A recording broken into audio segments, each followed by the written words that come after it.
You're listening to DraftKings Network.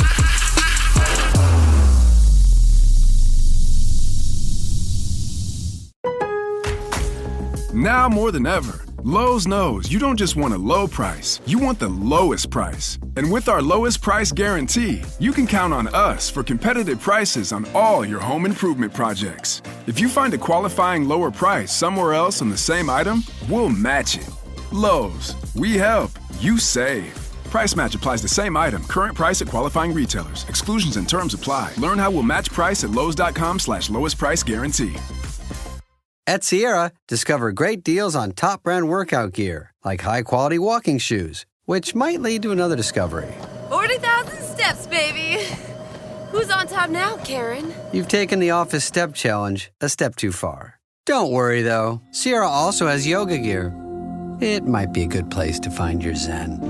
Discover top brands at unexpectedly low prices. Sierra, let's get moving.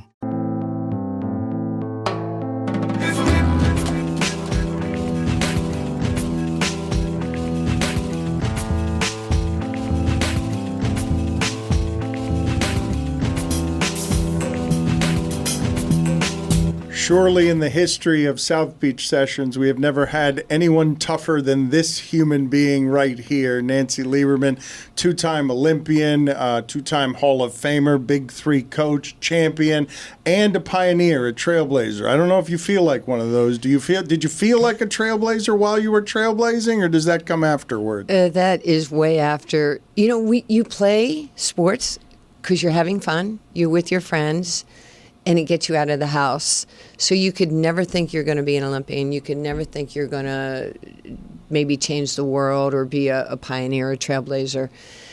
And when it's all over and you can exhale and you look back and go, maybe I did something right. So, I mean, it just makes you feel good that maybe you set the plate for people coming, behind you. You've written several books, but I don't know that people necessarily know how difficult it was or how it started. So let's go back to Brooklyn and the very earliest stages of you grabbing a basketball. What was your life like before that happened? Well, I always loved sports, but I had a very dysfunctional family. A lot of people do, but my father left when I was 8, and I was just miserable. There were days we had no heat, we had no electricity, we had no food. My grandparents would come from Brooklyn to put food in the house. And I was really tired of people saying that I was stupid and dumb and never going to make anything of myself. I was getting in fistfights every day. I didn't have conflict resolution at 8, 9, 10 years old. And I was playing football, baseball, and last basketball, but baseball was my best sport. But even back then, there was no clinical reason for me to want to play. I was always in the schoolyard, playing in the hood and playing at the projects or at, PS 104. But the amount of people, just saying things to me instead of just letting me be, I didn't understand it at such a young age, and my mother didn't know. I mean, I'd run away, I would hide. I just felt like I was by myself.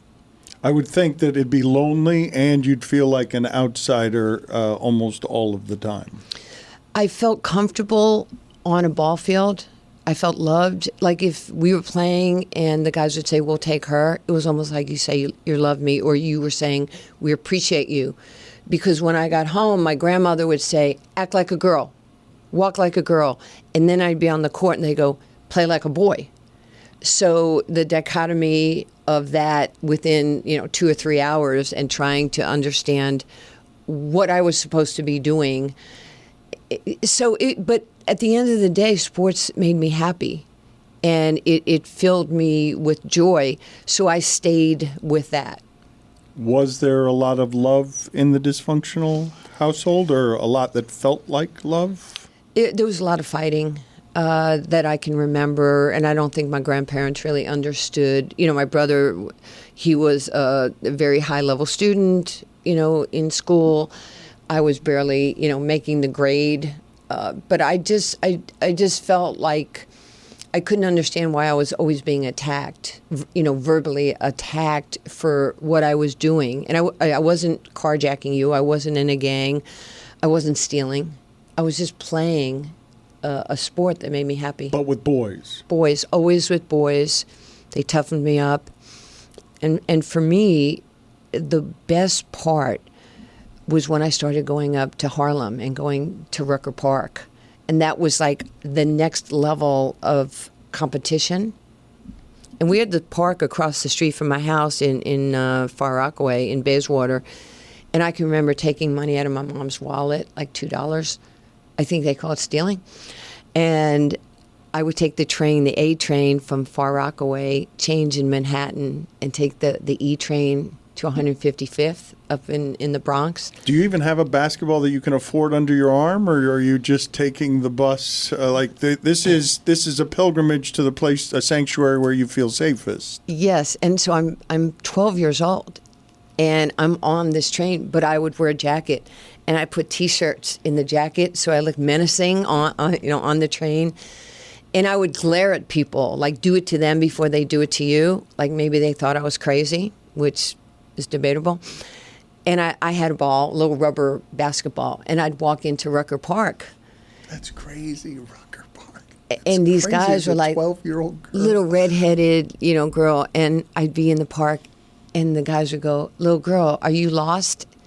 And I'd say, "Are you?" "No, I ain't lost." Like I was all New York, how I talked before ESPN made me go to elocution school so I could be articulate for your show.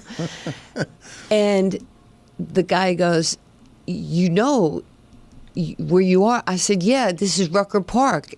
And I said, "Is your name Rucker?" And the kid goes, "No." I said, "Good, it ain't your park. And I need to get good, so if you could help me, like I really appreciate." And it defied all barriers, right? Respect is respect is respect. And I was not afraid. And the guys loved that. And so they would let me play. And the great part is like Gary, Ronald, and Donald would ride the train back with me to Far Rockaway, make sure I got home. And my mom, I come in, with these three black guys. And she's like, "Where were you? You weren't at the park." I said, "Yeah, I went to Rucker Park in Harlem." And she says, "Nancy, do you not know how dangerous it is?" And I said, "Yeah, I know, but I wasn't going to hurt anybody. I just wanted to play basketball." And these are my friends, and Mom, they're hungry. Could you make some food for them? And she would make some spaghetti. They get on the train and go right back to Harlem. Fist fights every day, though? Every day. Every day. I mean, my mom was like, "Nancy, you can't beat up the world." I said, "But they just make me feel so bad about myself. Somebody say something nice to me instead of what's wrong with your daughter." And like I said, I got tired of hearing "You're stupid, you're dumb, you're never going to make anything of yourself. Miss Lieberman, why don't you take her to a psychologist?" What is the nature of the fist fighting? Take me through what you think is happening there and where a child's rage and understanding is of getting into fights every day. My rage was within my home. The fact that I didn't have a dad, and my mom was a good person, but she didn't understand. She was a woman from the 40s and 50s. Girls don't play sports. I'm sure she was more embarrassed that I was always in the park with black kids and guys, and those are my friends. But I didn't get any validation in my home. It's just I was always wrong, and so I took it out on other people. If somebody looked at me wrong, if somebody said something to me, it was on. And not proud of it, but we all had stuff in our childhood. Why weren't you afraid? I didn't have the wherewithal at that point to be afraid. I was fighting for my life. I didn't know if I was going to kill you. I didn't know if I was going to kill me at that stage. What was going on with your mom? Were you talking back to her? What was the relationship like? My mom was just trying to survive. She would sit there and wait for alimony checks that never came.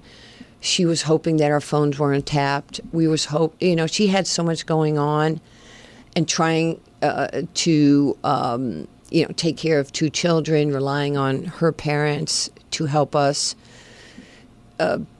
sleeping till noon, just, probably going out at night. And she was just trying to survive herself. And she certainly didn't understand me. And it just, there was so much going on in the house. I would keep my jacket, Dan, by the front door, because at any point, Cliff and I would get into it, and I'd grab my jacket and run out the front door. Cliff? My brother. Forgive me He's for not knowing 2 years that. older than me. And so tell me what else was going on in the house, though. What are the details that you remember when you sort of glide past no food, no electricity, no dad? It was just support.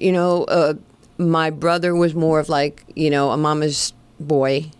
If my mom and I were getting into arguments, he was always there to stick up for her. I mean, I can remember him like I'm thinking picking up a chair and like breaking it over me. And I was like, I'm done. Nobody's going to ever do that to me again. I love my mom, but I don't want my mom's life. She was one husband away from poverty. And even at 12 or 13, I'm like, I don't want to live like this. I have to be different. And I have to kind of carve out my own path. And sports is what fueled me, my confidence, my self-esteem, my belief system, even though I was broken. And I think the epiphany in my life was one day I came in and I'm looking at the TV and there's this guy and he says, I'm the greatest of all times. I beat Joe Frazier like I beat George Foreman, like I beat Sonny Liston back in 1964. I'm too pretty not to be the champion of the world. I am the greatest of all times.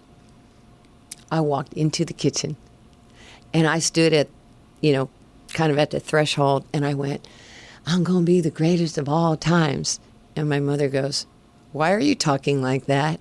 I don't know, but I'm going to knock you out. And she says, I am your mother. I said, okay, I'm going to knock him out. She says, him's your brother. I said, you better get used to me. I'm going to be famous. I'm going to be the greatest of all times. And I ran to my room and cried. So Ali is teaching you, Muhammad Ali is teaching you the idea of bravado, of spoken confidence, of being allowed to say the things that you think. Yes. And I fell in love with this man instantaneously. And, back in the day, it was you go to the library or you watch him on Wide World of Sports with Howard Cosell.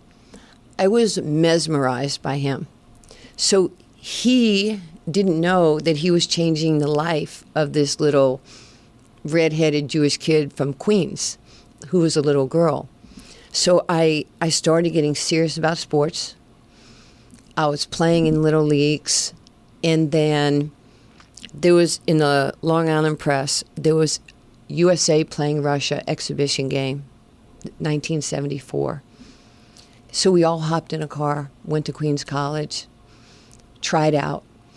It was almost like America had talent. There was 4 different areas across the country. They pinned a number on you. There was 250 girls at Queens College. And I was 15 years old. And at the end of the day, they kept making cuts, and then posting them on the wall. My number was on there. And at the end of the day, I was one of the 10 kids, girls. They were sending to a 3-day mini camp in Albuquerque, New Mexico. I come home and I'm like, Mom, you're not going to believe this, but I just made this tryout at Queens College. There were 250 girls. There ain't nothing wrong with me. Like everybody says, there's something wrong with me. There's nothing wrong with me. If they are, there's something wrong with all of us. And I said, and she goes, Nancy, I can't afford to put food on the table. How am I going to fly you to Albuquerque? So my assistant principal at Far Rockaway High School, she took a can of corn. You can't make this stuff up. Took the label off, cleaned it out, put a label on that says we're endeavoring to raise $300 to send Nancy to the USA tryouts. This can went door to door. They raised enough money for me and my coach, Larry Morse, to go to Albuquerque. I go to the 3-day camp, and there's 40 of us who tried out from all over the country. At the end of 3 days, I was one of 10 to go into the training camp with the Pat Summits, the Ann Myers, the Lucy Harrises, future Hall of Famers. It was amazing. I could not believe how good these women were.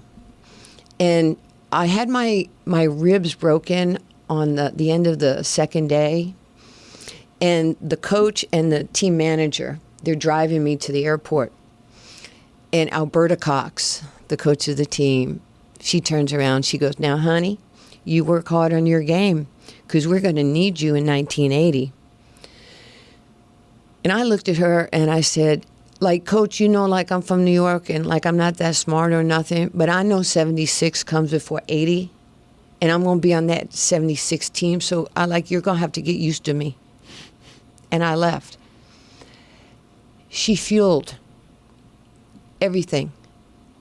We don't need you to 1980. It was just another person telling me the Nancy Camp moments of what I can't do. Somebody tell me what I can do. Well, you didn't have a lot of support and belief, right? Where was the support and belief coming from? Muhammad Ali. Far away. And that inner belief. So I ended up making the Olympic team. The Pan Am team in 75. I was 16 years old. I was a junior in high school. Then I try out for the Olympic team. I make the Olympic team. I'm 17. So the youngest Olympian ever, male or female. And I'm thinking, I can't believe I'm here. Well, you've gotten deft at telling your parts of the story that take me to Ali, but you didn't answer my question about the details you remember about no money, no food, no electricity, no father before you get to Ali. Like that life, and on top of that, you're saying that people are telling you you're strange or you're something's wrong with you. You're broken. Worse than strange. What's the matter with her? She wants to play with the boys all the time. Like that was the chief weirdness, right? Yes, but that was my happy space, because again, the guys in the park treated me with kindness. They accepted me. The guys in Harlem at Rucker treated me with kindness and respect, and they loved the fact that I was not afraid of them. And so all this, like the guys at Rucker, they were checking in on me all the time. We're talking landline, okay? That took energy and effort. Well, you're the only woman out there. You're the only girl out there. You're going the loneliest path. But they protected me. I needed to be even as a successful male. And I say this all the time to my NBA guys that I've coached, any of the athletes that I'm around. You guys are just little boys, and you want to be loved and cared for instead of told, you didn't do this, you didn't do this, you didn't. I'm like, they're baby boys. They're giving you generational wealth. They're giving you things you never thought you would have. Just support them. That I tell my friends, that's why you're divorced. You don't support the people who are trying to help you. So I might not have known that in my teens, but what I did know when I was in this cluster of athletes, even at USA Basketball, because I was so young, all the coaches were there. I was the only high school player there, so everybody was kissing my ass because they wanted me to come to their school. So I construed that as love. It's pretty crappy. Oh, it felt good, though. At that time, it did. So then, I make the Olympic team. Then I had 100 scholarship offers. So because I was always an underdog, I looked at everybody. I looked at UCLA. I looked at Cal State Fullerton, Delta State. And I'm like, who's the team with the worst record? Old Dominion. Nobody has ever heard of them. They're like me. So I go to Old Dominion because I wanted to kind of put my thumbprint and hope. So 7 freshmen got to Old Dominion. We go 125 and 15. It's amazing in 4 years. We go 23-9. We go 30-4. Why were you getting dumb though? Why were you getting you're not good enough? Where was that coming from? Because my brother was the A student. He was going to be a doctor. He was going to go to Queens College. He was mathematically. And you're just a hooper, and not only that, you're a girl playing with the boys, and so your own family thinks you're strange. Yes, because I'm getting D's and C minuses because I don't want to do this. This makes me happy.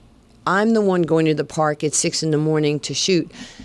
I didn't know about mental health or anxiety or depression because I don't think I had that, even though I was hurt. Because that ball was my oxygen. That baseball, that mitt, I can remember my first mitt. I can remember falling in love with Bobby Mercer.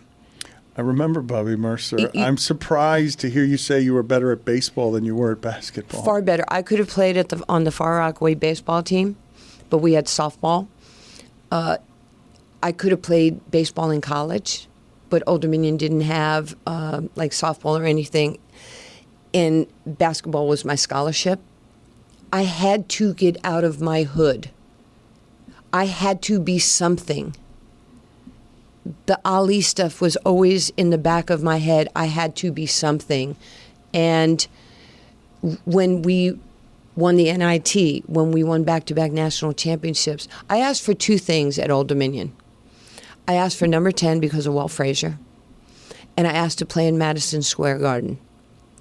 4 years we played in New York. I said, please let me go home because my guys in the park have no money, but they're going to come to the game. Because they beat the crap out of me to toughen me up for all these experiences. It was tough love. They were my parents.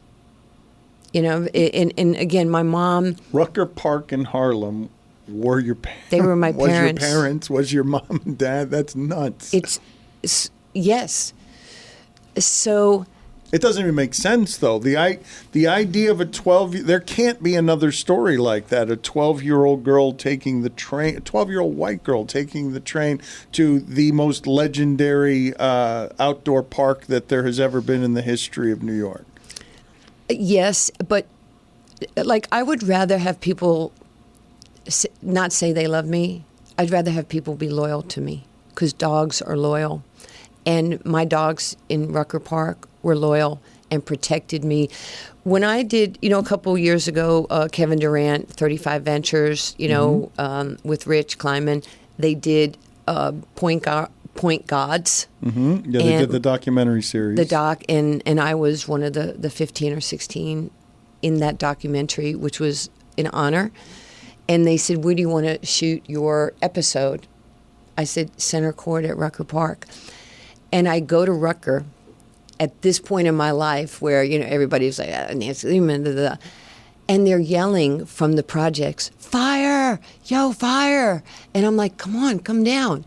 People were coming down and hugging me, and the production crew is like, you know these people? I'm like, this is my family. You think they're strangers? They're my family. And the love and the kindness and the protection. I could go into Harlem at 3 a.m. right now, today, and people will protect me. And the most important thing is I'm not afraid. What am I, Jeremy? I'm a back-to-back Stanley Cup champion. That's what I am. That's right. We all are. Do I play for the Panthers? Do you play for the Panthers? No, but we're champs. And what do champs do? They celebrate. And how did me and you celebrate yesterday? By cracking open and cheersing an ice-cold Miller Lite. That's exactly right, man. There's no other way to celebrate a championship. Is there? There's nothing. I've never heard of another way to celebrate a championship outside of cheersing with Miller Lite. I was at Elbow Room the other day with the players. I saw Sam Reinhart signing jerseys with a Miller Lite in hand. No lie. 100% Miller Lite in hand. Jerseys being thrown up to him. You can confirm that? I can confirm and... Oh. And it's Miller Lite, guys, because like us, the Panthers know a great tasting beer. There's just something about that perfect day celebrating a championship, maybe grilling, the sun's out, friends show up, and the first sip of Miller Lite just hits different. I've been stocking the cooler with it for years, and for good reason. It's brewed for taste, only 96 calories and 3.2 carbs per 12 ounces. This year, Miller Lite turns 50 years old. That's God, crazy. You look great, Miller Lite. So good. You look great for 50, I'll tell you that much. That's 5 decades of cookouts, laughs, and ice-cold moments that never miss. It's the original light beer, and still my go-to. Miller Lite, great taste, 96 calories. Go to MillerLite.com/beach to find delivery options near you, or you can pretty much pick up some Miller Lite anywhere they sell beer. Cheers to 50 years of Miller summertime. Celebrate responsibly. Miller Brewing Company, Milwaukee, Wisconsin. 96 calories and 3.2 carbs per 12 ounces. Nothing says summer like long days, clutch plays, and firing off a few bets on the game. All with DraftKings Sportsbook. Never bet on baseball before? It's easy. Pick a guy to go yard, hammer some live odds mid-game, or just ride with your squad and hope for the best. No spreadsheets, just vibes and dingers. Here's something special for first-timers. New DraftKings customers bet $5 and get $150 in bonus bets instantly. Download the DraftKings Sportsbook app and use code BEACH, that's code BEACH, for new customers to get $150 in bonus bets instantly when you bet just $5. Only on DraftKings. The crown is yours. Gambling problem? Call 1-800-GAMBLER. In New York, call 877-8-HOPE-NY or text HOPE-NY at 467-369. In Connecticut, help is available for problem gambling. Call 888-789-7777 or visit ccpg.org. Please play responsibly. On behalf of Boot Hill Casino and Resort in Kansas. 21 and over. Age and eligibility varies by jurisdiction. Void in Ontario. Bonus bets expire 7 days after issuance. For additional terms and responsible gaming resources, see dkng.co/audio. I'm going to ask you again what literal hunger felt like as a child, because I'm trying to figure out how you became who you became, and I think it has to start with something that is extraordinarily willful, and so coming from nothing, as you've said, looked like, felt like what? I felt like I was hiding my pain. I didn't want people to know how I felt. Like I would never put my feet up because I had holes in my sneakers. They'd make fun of how I dressed, you know, if it was checkers and polka dots. I didn't have any sense of style or whatever. Or red hair and freckles and blue eyes, when people, like, redheads are not, you know, mainstream. So there was always something. So I was hiding that we were so poor, because everybody was so nice to me in the parks because of my basketball, my athletic ability. I'm going to take you forward. I built a dream court for Billy Crystal in Long Beach, New York, maybe 8-9 years ago after Hurricane Sandy. And I had all, like, my high school people come and be with me from Far Rockaway. And I had a chance to tell Stephanie Conrad, a friend of mine, one of the few girls that I was close to, every day at PS 104, Stephanie lived that way and I lived this way. And she would say, come to the house and have lunch. And I was like, okay. And her mom would make these tuna fish sandwiches and cut them up. And I would be like, thank you, Mrs. Conrad. I appreciate Miss Conrad. Do you have more potato chips, Mrs. Conrad? And she was like, she's so hungry. And I never said anything until that day in Long Beach, New York. Billy, his wife, and I was like, Stephanie, I wanted to thank you. Like, at this point in my life, I could look her in the eye and say, this is who I was, this is what you did for me, and I'm grateful for that. And she started bawling. She was just like, she didn't know you were hungry? She didn't know I was hungry. Like hungry, not just hungry for the day, but just walking around the world hungry. And you know, people were so nice. You know, if you're not going to eat that, you know, even remember, like, Hostess Twinkies and all the ding dongs and all that. If you're not going to eat it, I'll eat it. That'd be. Is this how you became tough, though? Like, obviously basketball has something to do with it, but where are the places where you can say, no, that's what made me strong? Those are the things that made me who I am. I don't know if I can define strong, but I can define what was acceptable to me and what was not acceptable to me. And I knew I am not going to live this life. This is not how I'm going to live. I don't know how I'm going to get from here to here, but I think sports is going to do this for me. And as one thing, you know, playing in the Olympics in high school, or then getting a college scholarship, player of the year in college basketball, and then, you know, like the Dick Shaps taking me under his wing and coming to Old Dominion and making sure that he had tabs on me. I'd come home. He'd say, you're going to come. This is what we're going to do. Jeremy Shapp, right on this knee at lunch. Mm-hmm. A year old, 2 years old. Dick was very instrumental in just making sure that I was protected or learning.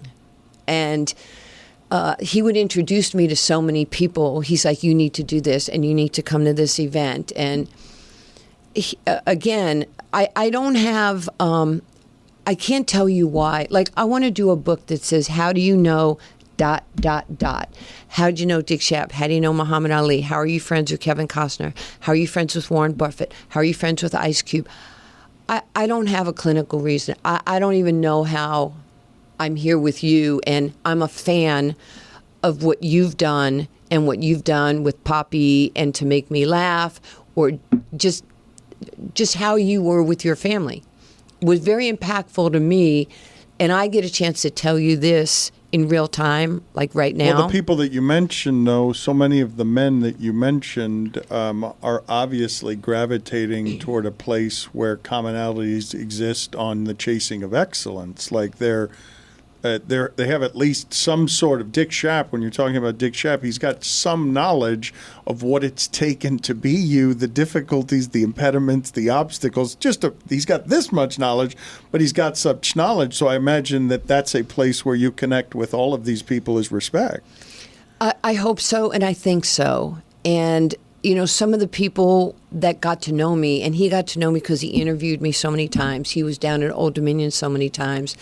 And I think he got to see probably that I was hiding behind being Nancy Lieberman, and I would never really open up. As you and I are talking, this conversation would have not happened. The story protects you, though. I can imagine that you've developed some armor over the years and had to in order to tell the story in a way that is palatable, inspirational, but not too vulnerable, because there must have been a whole lot of garbage inside of the dysfunction. Yes, you're spot on. So we win the national championship. I'm player of the year in college basketball. I'm asked to come December of '79. This is the turning point for me. Come to the New York Stock Exchange to do an appearance for the Olympic Committee, a fundraiser. Gives me a chance to go home, be with my mom, my best friend growing up. Going up the escalator, and I look at the guy and I go, yo, who's the other athlete? Kind of that bravado. Who's the other athlete with me? And he says, yeah, we're going in the green room. I said, well, who's the other athlete? And we get to the top. He goes, oh, yeah, it's you and Muhammad Ali. And I'm like, he's here? Muhammad Ali is here? I'm like 21 years old. And the door opened, no joke.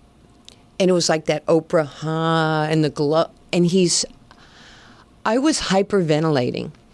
So on the 76 Olympic team, there was, Sugar Ray Leonard. There were all these different boxers.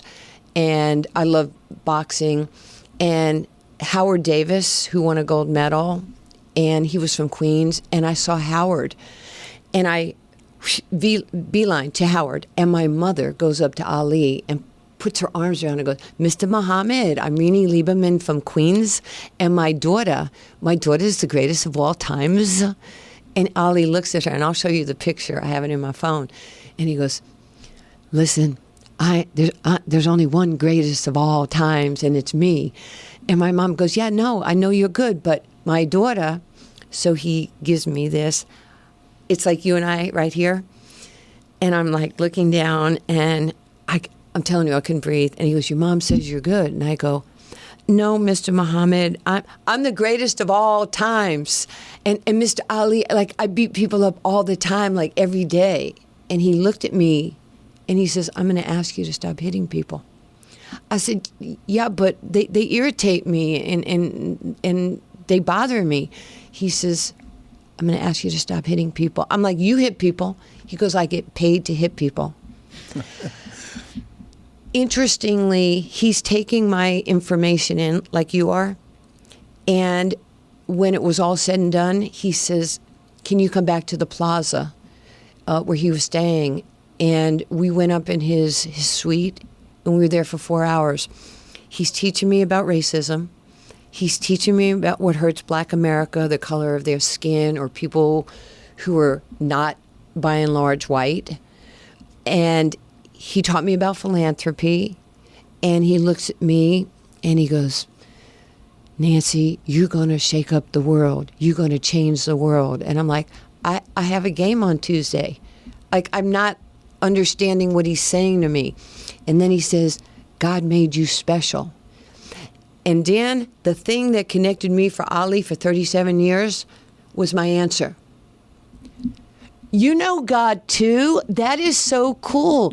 Like, what is he like? Have you spent time with him? And he looked at my mother and goes, I'm going to need your land number. I'm going to need your physical address because I'm not letting her out there without me. And he would call me in college. He would check in on me. He was trying to come see me play, but the security was so difficult. Every step of my life, he was there, and he would just check in on me. And I couldn't believe it. And the things he taught me to respect everybody but fear nobody. He says, you're going to encounter some hard times. Humility is confidence. Arrogance is not. And I'd go, float like a butterfly, sting like a bee. It ain't bragging if you're good. You know, and we had this fun kind of back and forth with each other as I got older. And I came out of retirement like 3 times. I'd sit at the house with him and I'm like, you know, I've come out of retirement more than you. And he'd give me the lip. Oh, but wait a minute. You came out of retirement at 50? You came out of retirement because 39? you wanted your son to watch you play at 39? And then the other time it's just hard to let go? What was the age of the other time that you came out of retirement? Well, I basically retired after the WBL, the first women's league, folded. There was no league for me to play in. And then I got asked to play in the USBL, 6 years later, which is the men's league equivalent, let's say, to the G League. Then at 39, then at 50, and I would always just joke with him. But he'd give me that lip, and I'm like, stop it. Stop the lip thing. Lonnie, he's doing it again to me. And he would just laugh with me, and he was just always there. He came to my first game when I was coaching in the NBA, when we played the Phoenix Suns. When you say that you were getting into fights all the time, it sounded like you just described that you were often winning them as well. It's not like you were good with the fights, like that you were good at fighting? I was. I practiced on my brother. And, Ali, the jab, and I became a little bit of a smartass because we'd fight, and I'm like, it's red. You might want to get a tissue. There's a lot of red here, too. I was surviving with my mouth and then trying to just let people know that you're not going to be able to do that to me or to hurt me. When did you come by your mother's support? When did it arrive, if at all? I think my mom, after playing in the Olympics and then all the media, and I think, if Dick were alive, he'd tell you, he'd ask her a question about me, and she'd say, oh, I was so proud of her. She scored two touchdowns. He goes, she didn't play football. Well, she scored baskets, and he was actually helping my mother. And I think she had to figure out, Ma, come to a game. See what I do. And, don't tell me you shouldn't be doing that. Girls don't play sports. This is what the neighbors are saying. I don't care what the neighbors are saying. So, I developed my Mamba mentality of this is who I am, this is what I am, this is what I'm going to do. I don't care what you say about me because this is my ticket out. This is, I became my mother's mother. And because she had nothing, like she's trying to survive. And sports was my vehicle. Well, you became your mother's mother more literally at the end. You had to leave a job with the Sacramento Kings to take care of her. You were the first female assistant coach in the NBA. Second. Becky was the year before me. Okay, forgive me. The second. You were in a job that you were enjoying, or was it okay? Or loved it. Vlade Divac was my GM, and Peja Stojakovic. I loved it. I was doing what I loved. I loved being around Rondo, and I loved being around DeMarcus and Rudy and, Seth Curry and Nick Collison, Marco Bellinelli. It was good stuff for me. It gave me a chance to get to that next level, see what that next level was about. We were a little dysfunctional with George Karl, to be quite honest, in Sacramento. And my mom got sick, and I went into Vlade's office, and I said, "Sir, I feel responsible for women's basketball and what comes up behind us." And,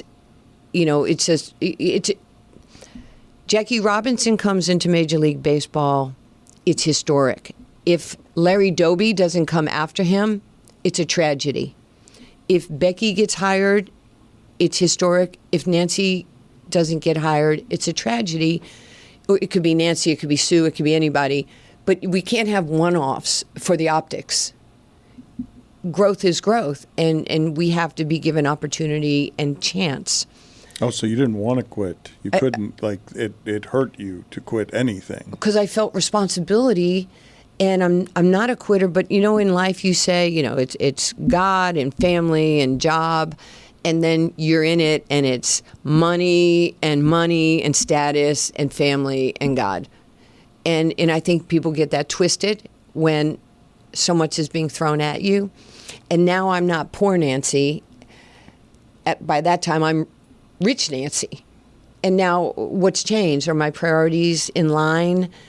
And, sometimes you have to check your own motives of what you're doing. And I needed to be with my mom. She's in Florida.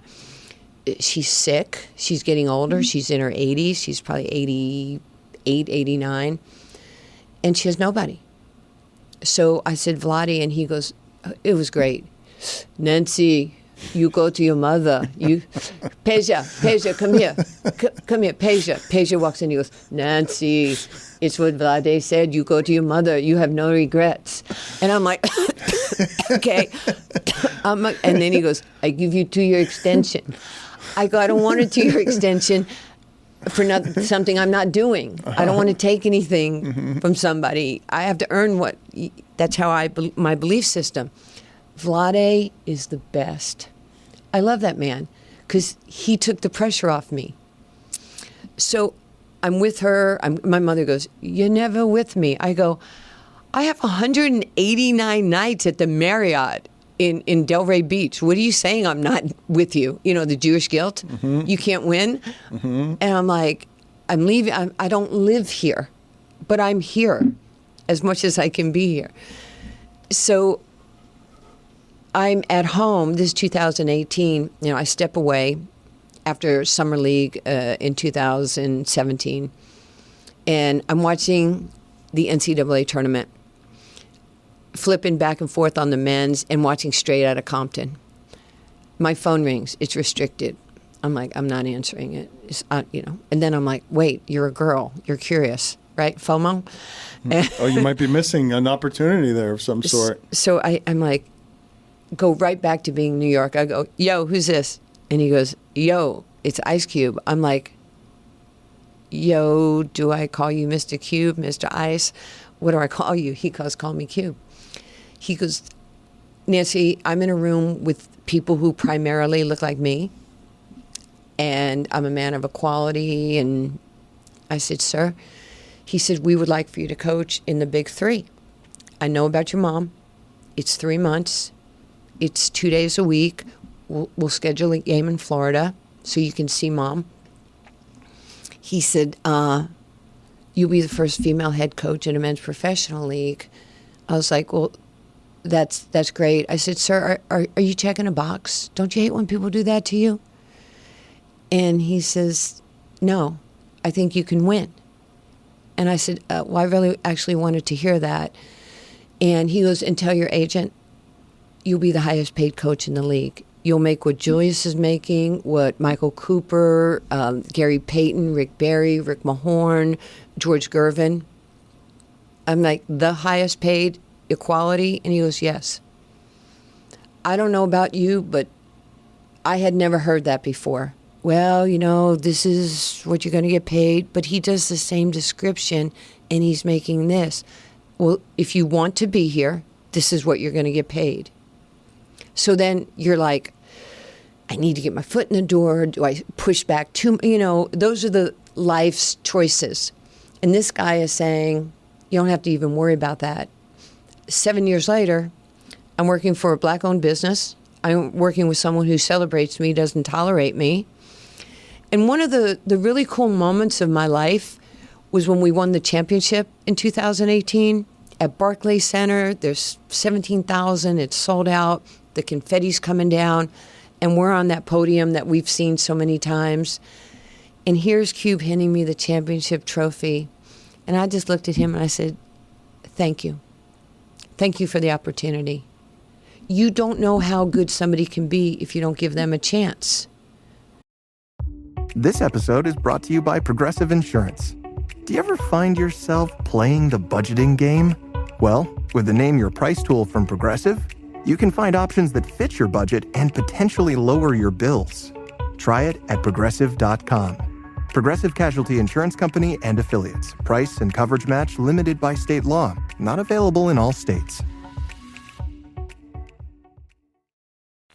Your story wouldn't make any sense without basketball, right? You would not have access to black culture as fluently as you do given your upbringing as a white Jewish girl. Like, there would be no access to that in a meaningful way, and yet it seems like your safest space. It seems like your most fluent and comfortable space. It is 100% comfortability for me because I get a chance to be a good leader of men. Even though I coached in the W and I loved it, would do it again, coached in the NBA, but I thrive in that environment. I'm Big Mike on the blind side. I have protective instincts, and I don't like to see underserved or minorities being treated poorly. And I'm strong enough and clearly, have done this for so many years. I'm that person, and I will not let people hurt other people to the best of my ability. Two things can happen. You can hire me, you can fire me. But in my locker room, you can have your children run around the locker room. You can have your wife, your granny, your sister, your brother, your significant other. 30 minutes before the game, I'm firm but fair. Out. Don't be calling the locker room telling your husbands your tickets aren't good enough.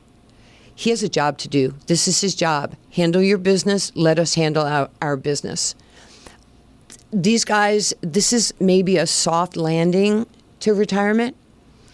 Maybe these kids never saw what their daddy did for a living. Maybe these kids were not even born.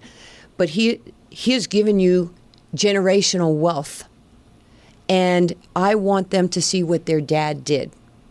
They're good men. I am the first one to say that the myth that black, Latino, any of these different athletes, they're not good fathers. They are hella great fathers. And they love their kids. And they love their family. And I get so tired of hearing, that they got 10 kids. And I'm like, cut the crap already. What generation are you talking about? So that's when, Nancy, fists up, Nancy, I don't like when people do that to my guys or other guys in the league for that matter, because this is still my family. And then I get to coach my son in this family environment. And we got more, black kids coming into my home wherever I have lived. And I look at my neighbors and I'm like, this is my family. You treat them with respect. Don't do any of that, behind shady stuff. This is my family. These are good people. So I'm very, very protective. You couldn't have even dreamt this from what it is that you were, like, even your wildest imagination couldn't have looked like what we're presently blossoming into. What's happened in the last 3 years is supersonic. Caitlin is a dear friend of mine. I remember when Lisa Bluter during COVID called me and said, hey, can you Zoom with my team? I got a player here. I think you'll like her. You know, she kind of plays like your style and whatnot. And Paige got injured. The year before, Paige won the Nancy Lieberman Point Guard of the Year award, and she got hurt a couple of times. And then the ascension of Caitlin. So I got to know her through these Zooms every October. And then she played in the championship game in Dallas 3 years ago. And I remember being on the phone with her, and I said, Caitlin, I don't know when we're going to meet. And she had already won the award a couple of times. I said, I don't know when we're going to meet. I don't know how we're going to meet. But when we meet, it's going to be powerful. I'm sitting in the corner, like here's the little locker room, like the corridor to get to the locker room. And she finishes doing her ESPN. They're getting ready for the championship game against LSU. They had beaten South Carolina. And she's walking, and she's got all this security around her. And we looked at each other. We hugged like we were hostages, long-lost friends. It was so powerful. And she goes, you're coming in the locker room. And I go, no, I don't have a pass. And she has my hand. She goes, I'm your pass. And I'm walking with her like, this is not my time. This is her time. And Lisa says, please talk to the team. And I go in the locker room, and I'm like, I'm just so proud of you guys. This building is full. The ratings are going to be bananas. Thank you. Thank you for what you're doing for women's sports. I was an unpaid pioneer. Y'all with NILs, you're paid pioneers. And I'm super happy for you. Thanks for just, kind of moving the needle. And we've had so many of these moments where, I've got a chance, she's not, she'll text me. She goes, my goat. I go, stop calling me a farm animal. and she, I'm goofy with her like I'm goofy with you. Your need for protection, though, did it affect or damage or end your relationship with Cheryl Swoops that you were protecting or defending Caitlin Clark? It's a great question. I was very protective of Cheryl throughout her career. Very, very close. Went with her to her first ESPYs in 93 after they won the national championship. And I'm on the treadmill that morning, and she's trending on all different stations, and it pops up, and I'm listening to it, and I'm like, wow. So I picked up the phone, and I called her. Now, she disputes this, but I did screenshot to let her know the call happened. And I said, hey, I'm calling as your friend, as your sister. She's not 25 years old. She's not a fifth-year senior, and she doesn't take 40 shots a game. I said, your numbers are wrong. And she goes, I can, so she said to me, look, I can have my own opinion. I go, absolutely you can have your opinion. But just get your numbers right. They're going to fact check you. And you can play it off. You can mea culpa. You can, I was wrong. And just take it on you, and you're the hero of the story. But she dug in. And then we got into it. And I don't want to get into it with anybody, but it became so much larger than life. And I would do this for Angel Reese, who I love. I would do this for Asia Wilson, who doesn't need me. But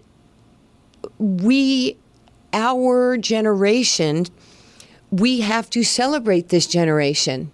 Oh, but I think that you probably feel more deeply than most the idea of people pushing on you a lack of belief or a lack of support, or it's as if it's not hard enough already without putting more obstacles in front of you. So I'm gathering that you're probably doing some of your own, roots on your path stuff there. No, you would have liked and you did have people who protected you. Yes. But, the thing is, if we don't stick up for this generation, who are we? I mean, it's happened forever in men's sports. How do little kids today know who Babe Ruth or Mickey Mantle or Willie Mays or Hank Aaron, because people share the history or like I told you, I was a Bobby Mercer fan. People are blown away that I was so in love with Bobby Mercer. I could emulate his stance. You know how it is when you're a kid. And I stuck up for Cheryl Swoops in 93. You know, I mean, it's so important for us to understand this. There's no place for jealousy in our sport. We're trying to get to the next level. MJ, when he came into the NBA in 84, and the arenas, even though Magic and Bird were a great rivalry, MJ, they were still playing in half-empty arenas in some places. MJ was filling them up. Who were they putting on national TV? Michael Jordan. Who was changing the salary structure? Who was changing endorsements for young athletes, expressively black athletes? When Tiger Woods came to the PGA, the ratings went up, the attendance went up, the purses went up. Why would people get mad at the cash cow? There's 14, 15 millionaires in the WNBA right now. Everybody's getting a bite at the financial apple. It's a great place to be. Let's pull together for each other and not make this a racist thing. Not pit each other against each other. You don't have to like everybody. There's people you work with that you don't like. There's people I work with that I don't like. But in the name of being successful together, you do what you have to, especially when we're moving the needle at a very crucial time for us. And then, you know, the thing with Stephen A., he calls me in the middle of the night, hey, can you come on the show and can you talk about this? And I just said the truth. I said what I feel. And Nancy lied. Now you're going to make me show a screenshot, which I don't want to do? Please. In terms of things that have surprised you as you've seen the WNBA grow, a 2-year, $10 million contract offer for Caitlin Clark from the Big Three. The WNBA, as we speak here, has just announced expansion. You're watching just record ratings all over the place. What are the one or two things that you've seen that you can say, I could have never dreamt this in my wildest imagination from where my beginnings were? That's a great question. Just the overall economic success. It's one thing to play basketball. We are in the business of sports. It's a multi-trillion-dollar business. And as I tell people all the time, women, players today, do you have season tickets for the Liberty or for the Storm or for the Aces? Well, you should. Why should men purchase tickets to see us play if we don't? And it's changed our life economically. So I couldn't have seen the Taylor Swift effect financially, but I'm really excited about where it's going. You could have bought a WNBA team 10 years ago, 12 years ago for, fact check me, but, $8 million, $10 million. I don't know.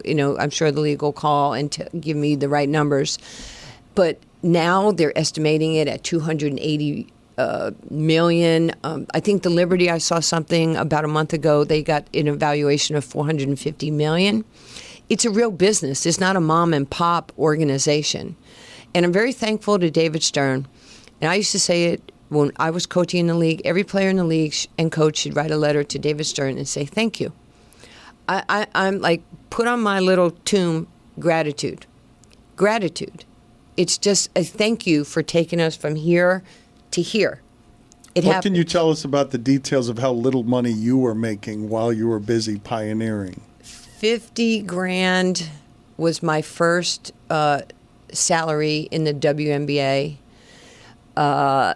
It was crazy. There was I made $40,000. There was the $40,000, $50,000. We were the elite players, and then I think it was like in the 20s, and it was amazing that first year. Like, I didn't know Abner Doubleday, and I didn't know Abe Saperstein, who started Major League Baseball and the NBA. But how many people can say they played the first year of the W? And you might or might know this, but in 1984, I'm at home in Dallas, and David Stern calls me. He says, "Can you come to New York? I'd like to talk to you." So I go up, and he closes the door, and I said, "Why'd you close the door?" And he says, "They'll fire me if they hear this conversation." He said, "Nancy, before I'm done being commissioner of the NBA, there will be a WNBA." I was like, "What?" He says, "My only hope is that you'll still be around to play in it." And when you're 25 years old, you're like, "David, I'm going to be around to play?" Fast forward to 1997. I'm 39. The morning of the game in Phoenix against Charlotte, David Stern calls me in my apartment in Phoenix. I'm like, "Hi." And he was visibly emotional. His voice was shaking. And I said, "Hi." He says, "I didn't know if you were going to get here." He goes, "I'm just so proud of you." I said, typical me. I go, "I told you I was going to be here. Why did you not think I was going to be here?" And, we just started to laugh. And everybody owes him and Adam Silver and now, Kathy Engelbert, our commissioner, we owe them a gratitude. What is the biggest difference, would you say? Obviously, it's financial, but if you look back to you roughing it versus how they have it today, what are the biggest differences? They don't have to fight to get respect. We're respected everywhere. I walk in airports, I walk in malls, and people are like, "Oh my gosh, I saw the game last night." I did the game, Paige Caitlin game Friday night on Ion in Dallas. Caitlin couldn't play because she had pulled her groin. There was over almost 21,000 people in the building, celebrities everywhere watching the game. And I'm sitting there, and I have it on video. I took a video, and I'm like, this is amazing. I'm thinking God is good. These gals get to play in this building. The enormous national exposure. They know your name and they know your game. And for that, there's a 2-year-old that none of us know. And because of what you're doing as a pioneer and a trailblazer, Caitlin, you're a trailblazer. Paige, Asia, Stewie, all the great players in this league. Nancy. Like I said, I was an unpaid pioneer. They're paid pioneers. And there's a 2-year-old who in 20 years is going to be making 10, 15 million a year just playing, not endorsements. We are advancing this thing on a whole nother level. And you should be so proud of it.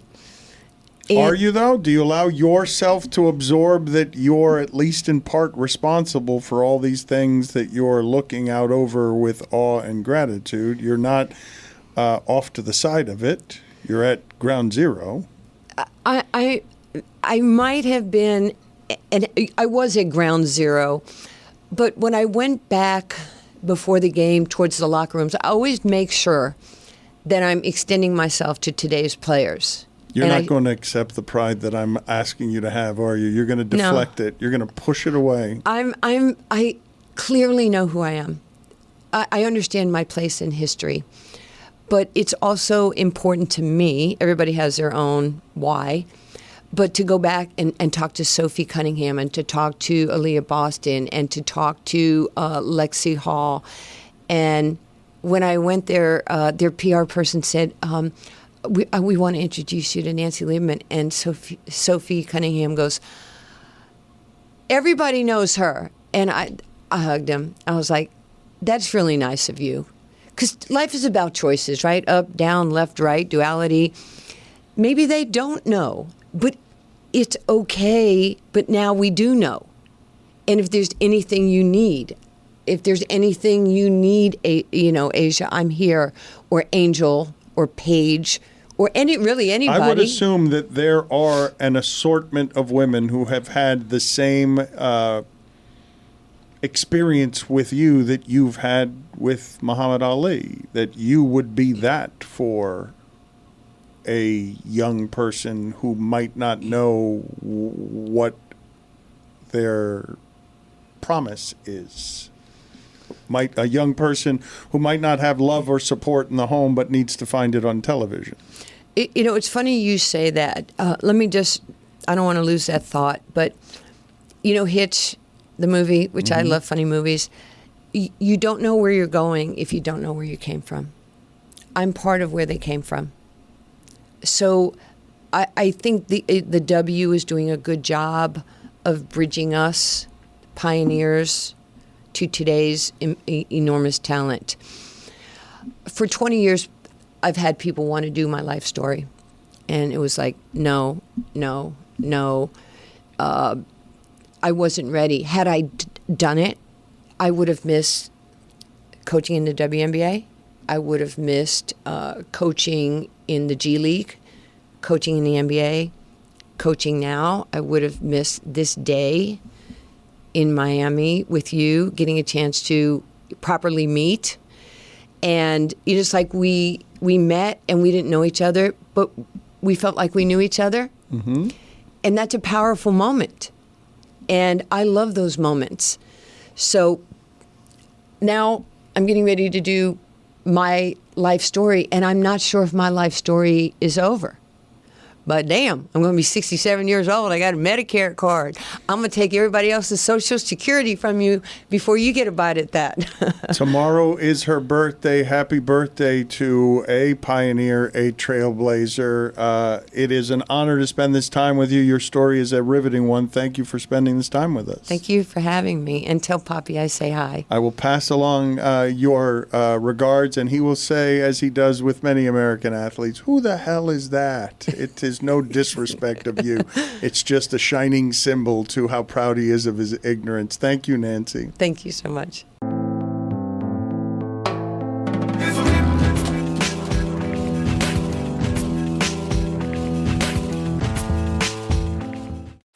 What am I, Jeremy?